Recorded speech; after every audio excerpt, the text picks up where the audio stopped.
event, we began a tradition of honoring an exceptional individual with the Caring Heart Award. This year's recipient truly exemplifies all that the Caring Heart Award embodies. A caring heart lends a hand in times of need, puts others' needs before their own, makes a positive impact in the community, brings warmth to everyday activities, takes time to listen, creates energetic team spirit, rallies around a cause, and reaches out to make a difference.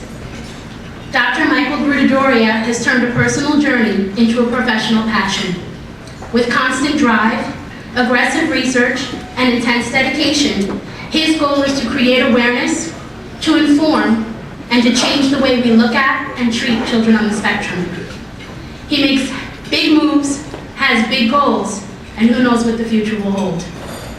When you act with your heart, it shows. Ladies and gentlemen, the 2009 recipient of the Caring Heart Award, Dr. Michael Grudadoria.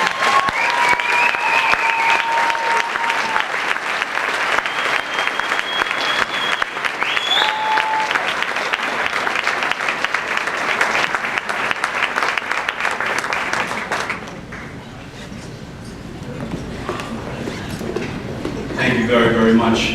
I think for the first time in my life, I'm actually speechless.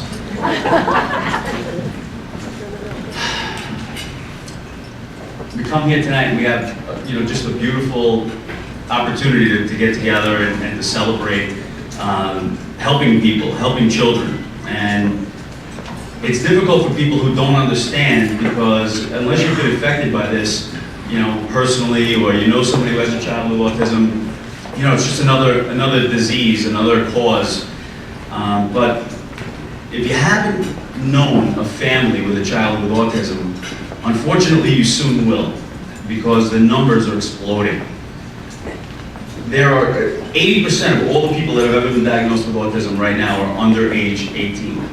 So in the last 20 years, this has just gone off the chart. This is an absolute epidemic. This is like stealing our kids from us. And we really need to do something about it.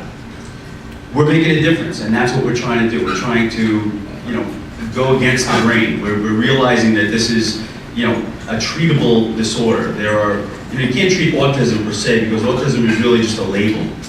But what is underlying is neurological and biochemical dysfunction that absolutely can be treated, and we need to rally behind that. We together, the Golden Fund and all the people involved, have huge goals. And one of those things is we want to open our own school. We want to open a school that embodies the treatment of the underlying disorder, as well as the best of all educational aspects, so that we can work with these kids all day, every day, instead of 1 hour, 3 times a week. And while they, continue to, unfortunately, not make huge gains, the head of the CDC once said, or former head said, that a child with autism at 2 years old becomes a child with autism at 3 years old, 4 years old, and 10 years old. Like, this doesn't go away. And, it's, we find ourselves, hoping that, that this kid's gonna get better, and unfortunately they don't. I had a family come in the past few weeks with an 18-year-old son, and this couple sat in my office and just cried and said, 18 years have just flown by, and here we are, and can you help us? And this is the type of thing that we're seeing every single day. We're seeing it from age 2 to 18 now.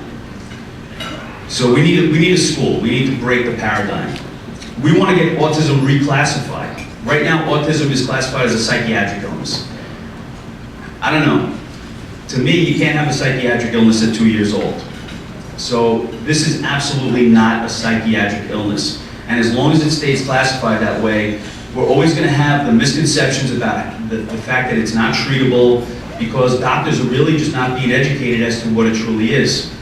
And the more and more kids that are diagnosed, and the more we rely on our pediatricians, we need them to know what this is. We need them to get a really powerful education. We need them to be paid. In order to really evaluate a child with autism, you need 2 hours. You need to sit on the floor with them. You need to do all kinds of crazy things to get them to want to work with you. And unfortunately, insurance companies only pay for the 5-minute visit. So there really is not a lot of motivation on the part of most doctors to work with children with autism. And it kind of stinks when you're one of those families that has a kid with autism and your doctor really doesn't have any time for you. Getting it reclassified, I think, will make a big change. If it's classified as a neurological illness, as a biochemical illness, different types of training will be in place. And that's something that I think we need to rally behind and make a push for. The other thing that we need to do is to make a neurological rehabilitation program and a biomedical intervention program available to every child. Right now, insurance companies, even though they're now going to be mandated to pay upward of $30,000, $35,000 a year for treatment, that is still for the treatment that's in place, which is psychologically based, which is psychological intervention, behavioral modification, things like that. But if you don't treat the underlying illness, the kid just does not get better.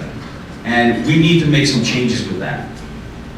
So I'm going to make an appeal. Everybody here is affected in some way, or you know somebody that's affected, or at least you care enough to be here tonight, and I really applaud you for doing that. Everybody knows somebody, yeah, thank you very much. We all know somebody that knows somebody that knows somebody that has a lot of money or a lot of power or a lot of influence. And we need those people to work with us because we're really going against the grain. The people that want the status quo have a lot of money and a lot of power. In order to make changes, we really need to stand up. We need some power behind us. So we really want to kind of rally you together and get you on board. I need to acknowledge a couple of people because this whole journey has been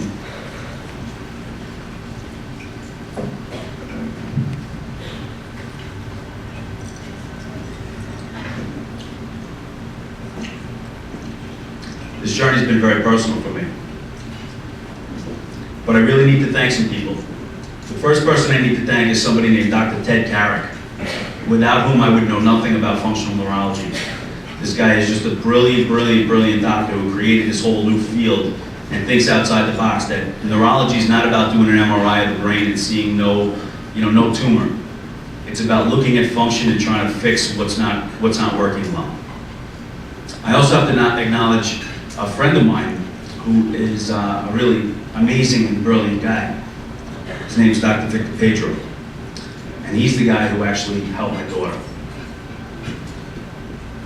I want to acknowledge two moms that are a part of my world, Michelle Islanardi and Michelle Inzerillo, who I think are absolutely outstanding.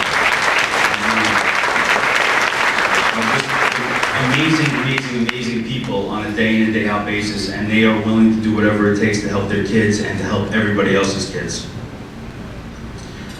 And I want to acknowledge Veronica Lears for really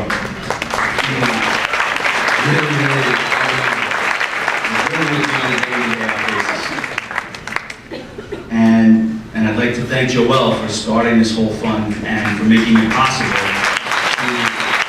work with children who otherwise would not be able to keep their practice. And we do everything on an as-needed basis.